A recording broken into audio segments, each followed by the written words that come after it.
Banyak yang bingung ketika ditanya siapa yang menciptakanmu. Kebanyakan akan menjawab Tuhan, Mas Wahyu. Jawaban yang standar ya Mas ya? Iya, Mas Wahyu. Apakah benar menurut Mas Wahyu Tuhan yang menciptakan manusia, Mas? Tentunya begini, keyakinan atau keimanan tentang penciptaan manusia itu diyakini dan diimani oleh hampir seluruh manusia yang ada di belahan bumi ini. Ya, mengakui, mempercayai, meyakini, mengimani bahwa manusia itu diciptakan oleh Tuhan. Nah, tetapi dengan perkembangan zaman yang luar biasa ini, orang itu semakin menuntut dirinya untuk mengetahui tentang banyak hal, termasuk tentang penciptaan dirinya. Nah, artinya apa? Kalau kita bicara bahwa kita ini diciptakan oleh Tuhan, itu nggak bisa juga ditelan mentah-mentah tentang seutuhnya hidup kita ini. Jadi harusnya dicari bagian mana yang diciptakan oleh Tuhan. Kan itu. Iya, Mas. Lalu kemudian siapa yang sebenarnya menciptakan kita, Mas? Ya, gini Mas ya. Tentu apa yang Mas Yahya tanyakan ini, kalau ditanyakan kepada saya, jawabannya sesuai dengan sudut pandang saya. Kalau ditanyakan kepada yang lain, tentu jawabannya juga akan menyesuaikan dengan sudut pandang, cara berpikir orang lain tersebut. Nah, tentu di sini jawaban ini adalah jawaban yang sangat pribadi sekali, ya. Artinya setiap orang bisa berbeda-beda jawabannya. Dan kita tidak boleh merasa bahwa jawaban kita itu adalah yang paling benar, atau sudut pandang orang lain itu adalah yang paling salah. Kita saling menghargai untuk kita belajar tentang kehidupan ini, agar kita ini betul-betul paham begitu. Jadi orang itu kalau mau berpikir dengan luas, dengan kesadaran yang luas, kesadaran yang dalam, itu tidak akan pernah memaksakan bahwa apa yang menurutnya benar itu juga harus benar menurut orang lain. Itu tidak akan dilakukan gitu Mas Yahya. Nah, kembali tentang apa yang ditanyakan Mas Yahya bahwa siapa yang menciptakan manusia. Kalau dari kacamata atau dari sudut pandang saya pribadi, bahwa manusia itu diciptakan ya oleh manusia. Kalau kita bicara asal usulnya di zaman dahulu kala begitu ya, apakah benar bahwa ada manusia pertama yang diciptakan oleh Tuhan? Nah, di sini tentu yang menyaksikan aja tidak ada siapa yang tahu begitu Mas Yahya. Ini kan secara ilmiah ya, pengetahuan ini juga perlu kita pelajari sejarahnya. Kalau memang ada manusia pertama yang diciptakan, diturunkan di bumi ini di bagian yang mana? Dan bahkan harusnya secara fisik itu juga ada sejarahnya. Nah, tentu itu kan akan menjadi perdebatan panjang yang nggak akan pernah ada habisnya, karena sama-sama tidak akan pernah bisa membuktikan.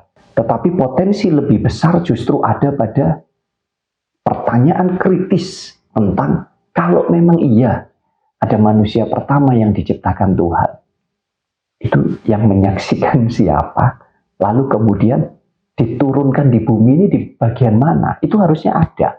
Nah, tentu potensinya adalah tentang orang yang tidak percaya, itulah yang jauh lebih besar. Untuk apa yang dia pikirkan itu lebih condong ke banyak benarnya begitu dibandingkan dengan orang yang mempercayai bahwa ada manusia pertama yang diciptakan oleh Tuhan. Ini kalau kita bicara tentang ilmiah ya, artinya tentang pengetahuan yang fakta, yang nyata sekali begitu. Ya, karena kalau dari cerita bahwa manusia pertama itu berasal dari surga ya, diturunkan karena mendapat hukuman ya. Ya, itu pun akan menjadi kontroversi yang tentunya kita saling menghargai saja, karena itu hanya sebatas tentang keyakinan dan keimanan. Jadi saya rasa tidak akan pernah ada habisnya, apalagi kalau kita berebut tentang itu. Jadi ini kita jadikan cerita untuk melengkapi perjalanan hidup kita saja Mas ya. Ya, kalau dari surga berarti bukan fisik yang diciptakan pertama, tapi roh Mas Wahyu. Begitupun juga Tuhan, kalau Tuhan memang benar-benar ada di alam akhirat, Artinya semuanya hanya gaib. Lah kemudian proses untuk menjadi fisiknya ini bagaimana, Mas? Kalau kita berpikir kritis tentang hal itu, maka kita akan dipaksa oleh dogma untuk kita tidak boleh mempertanyakan. Betul sekali. Karena dianggap bahwa kemampuan Tuhan itu tidak bisa dibandingkan dengan kemampuan manusia. Padahal secara logika, ya bisa dikatakan bahwa kita ini adalah wadah daripada Tuhan itu sendiri. Kan begitu Mas Yahya. Tapi orang kalau diajak ngobrol, berbicara tentang hal seperti ini tentu sensitif sekali gitu. Karena banyak yang tidak mau menggunakan pikiran yang luas dan hati yang dalam untuk menyelami ini gitu Mas Yahya. Ya, artinya tidak semuanya diciptakan oleh Tuhan ya Mas Wahyu ya. Gini, kembali ke pertanyaan awal ya tentang apa yang ditanyakan Mas Yahya. Siapa sesungguhnya yang menciptakan manusia, kan begitu.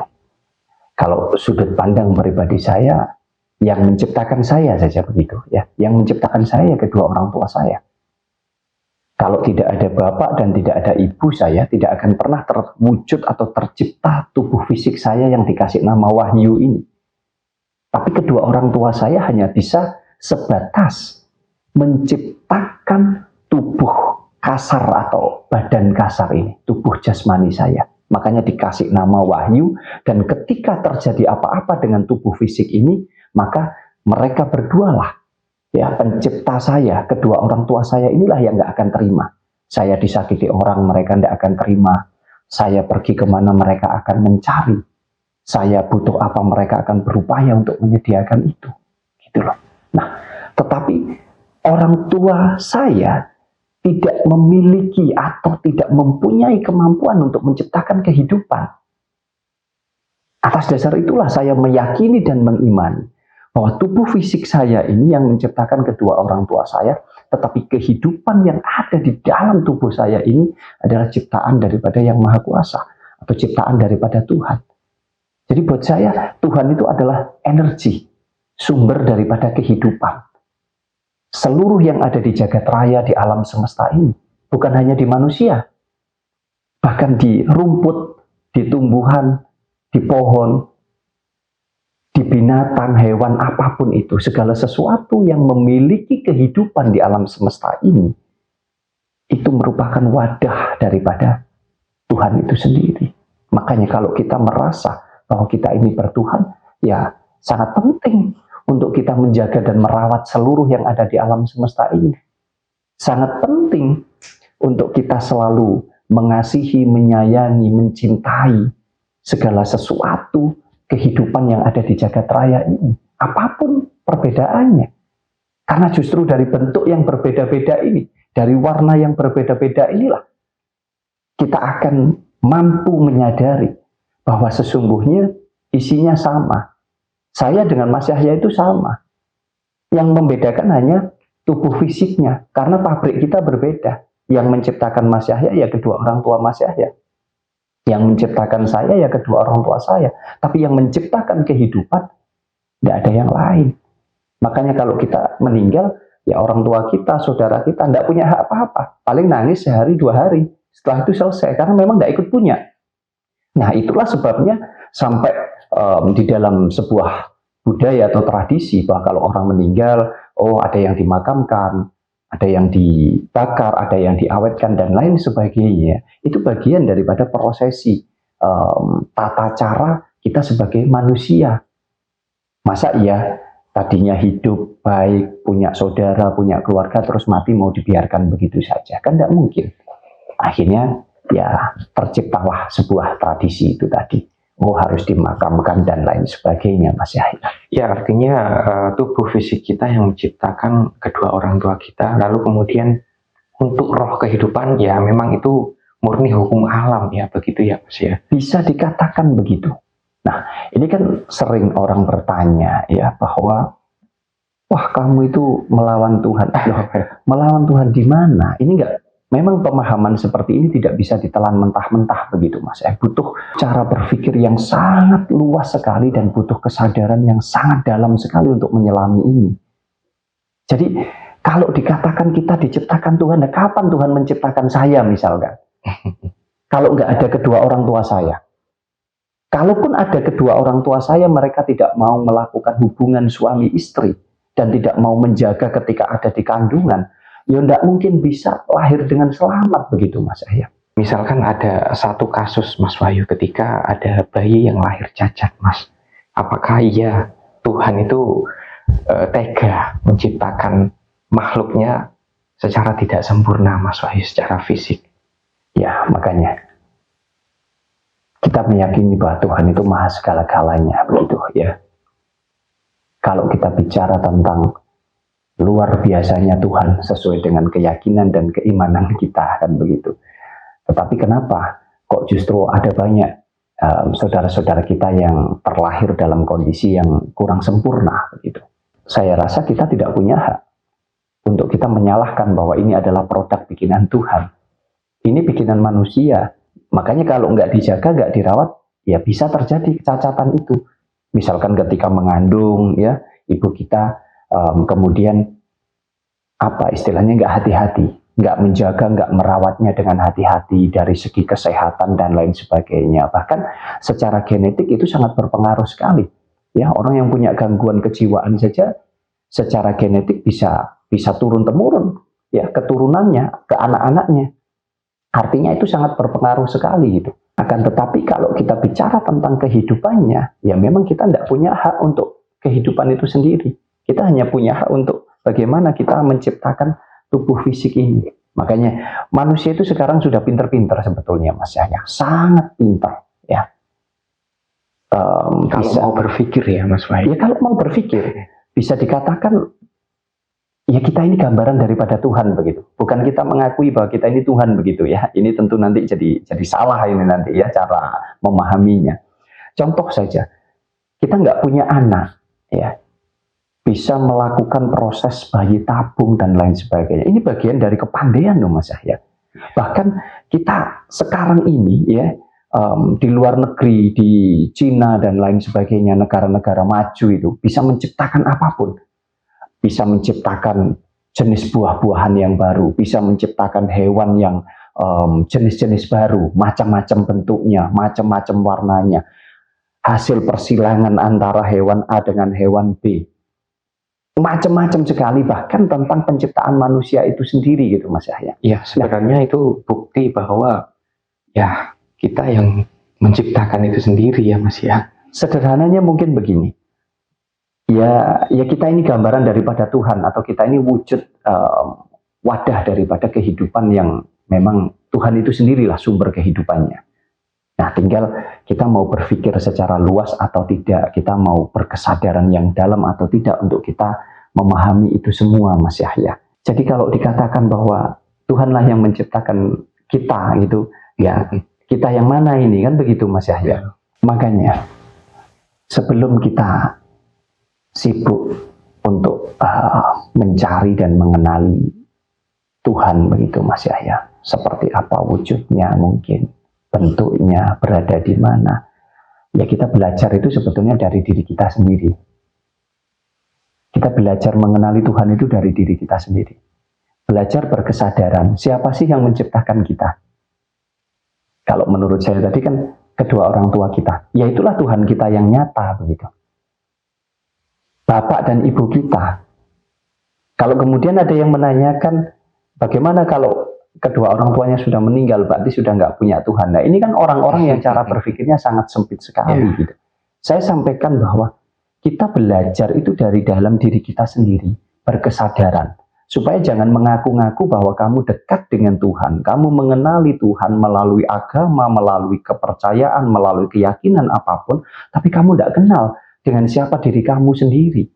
Asal usulnya dari mana, siapa yang menciptakan, sampai-sampai nggak kenal dengan kedua orang tua.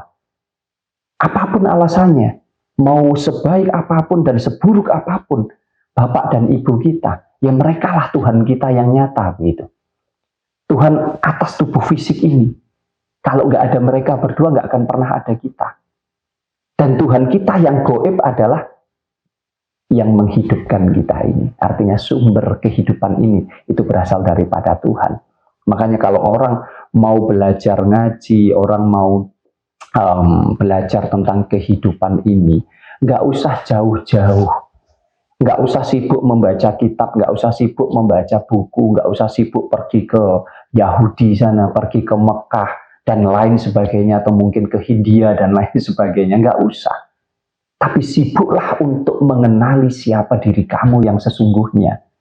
Asal usulmu dari mana? Coba gali itu. Jadi mencari Tuhan itu nggak usah kemana-mana, tapi mencari Tuhan itu dari dalam diri kita sendiri. Nanti pasti akan ketemu jawabannya. Kalau kita hanya sebatas ngaji di buku, belajar di buku, sudahlah. Sampai mau membaca buku yang seperti apapun, kita nggak akan pernah menemukan Tuhan itu sendiri. Karena apa? Ya Tuhan itu tentang kesadaran kok. Tuhan bukan tentang wujud, bukan tentang sosok, apalagi tentang agama. Nggak ada itu, nggak ketemu. Mau ahli agama yang seperti apapun, nggak akan pernah ketemu. Karena kalau sudah bicara tentang ketuhanan, ya sudah tentang kesadaran itu sendiri. Kalau sudah sadar, maka nggak akan pernah membandingkan, nggak akan pernah membeda-bedakan.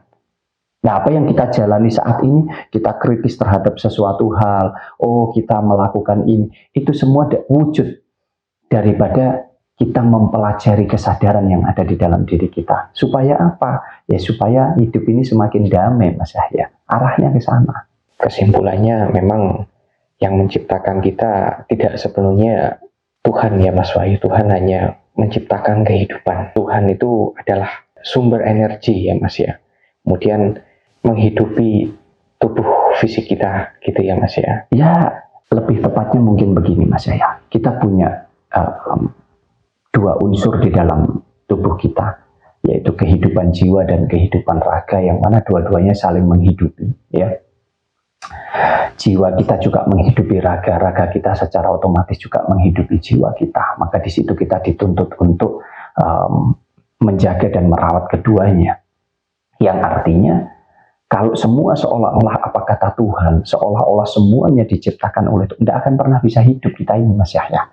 Coba Mas Yahya hidupnya apa kata Tuhan, apa kata Mas Yahya sendiri kira-kira? Apa kata kita Mas ya? Ya kita mau makan, kita butuh apa, ya kita sendiri yang memenuhi. Jangan bicara kemudian, oh semua Tuhan yang menyediakan begitu. Coba sih, nggak usah ngapa-ngapain, bisa hidup nggak kira-kira? Kamu nggak usah makan, kamu nggak usah kerja, kamu nggak usah pakai baju, karena menurutmu ya sudah semua kata Tuhan begitu. Nggak akan terjadi. Ya. Makanya di dalam diri kita ini sudah ada otak dan ada hati untuk kita menjalankan dua-duanya. Kalau dua-duanya kamu jalankan dengan selaras, dengan seimbang, ya niscaya hidup kita akan seimbang. Tidak akan banyak ketimpangan di sana gitu loh Mas Yahya. Jadi tidak sepenuhnya bahwa seolah-olah semuanya, segala sesuatunya hidup kita ini adalah karena Tuhan, disebabkan Tuhan, diciptakan Tuhan begitu. Coba pelajari, coba pahami, renungi Tuhan itu siapa dan Tuhan itu ada di mana. Ya kalau sudah paham akan hal itu, maka akan sangat mudah sekali untuk kita menjalankan energi daripada Tuhan itu sendiri. Dan tidak akan ada yang namanya tidak bisa. Karena Tuhan ada di dalam diri kita. Tuhan tidak ada di mana-mana.